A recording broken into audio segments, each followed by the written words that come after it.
Hey guys, it's Dalton again. Gonna do a quick update on the 82 XL500, and it is an XL, not an XR.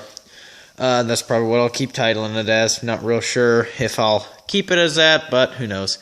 But I ran the VIN number located there on my new climber manual. I recommend them highly for all sorts of bikes and everything. Climber is the best manuals, I believe, in my opinion, out there. Just because it has such a wide variety of detail into just about everything about this bike. It has been put together many times, and all the stuff is pretty much the same. I did recently I don't know if I did the video on this, but the clutch lever's on, and as you can see, it works, but I'm having trouble with the clutch.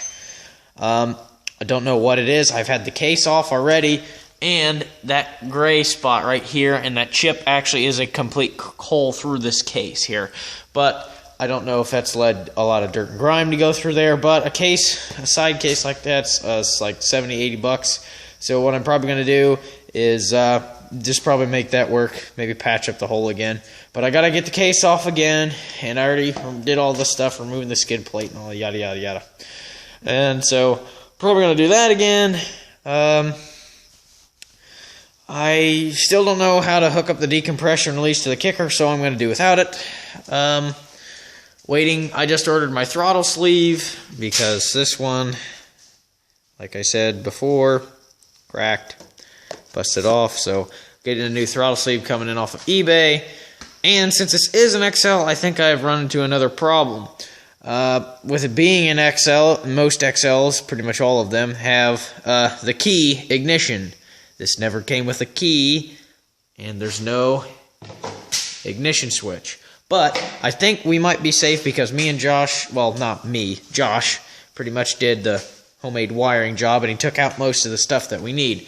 I don't know if the starter with the ignition switch is there or not, but not sure.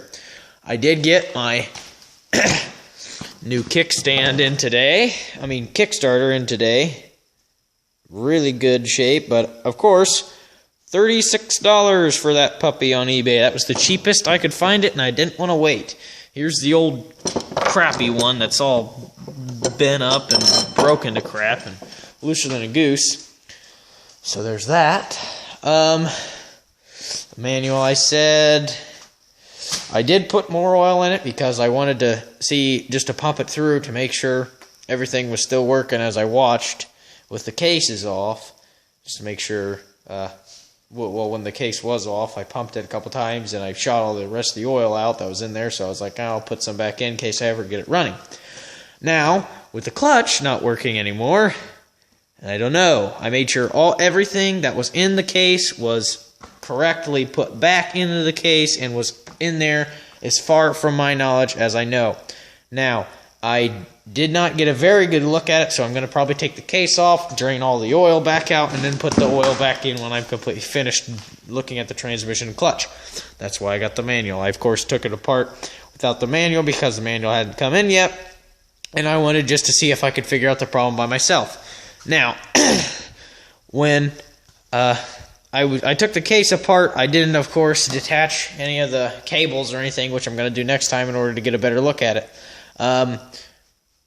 So I'm probably gonna just, leave it sit, I guess, till this weekend or whatever. But, I think it's February 1st, I think. Not sure. But,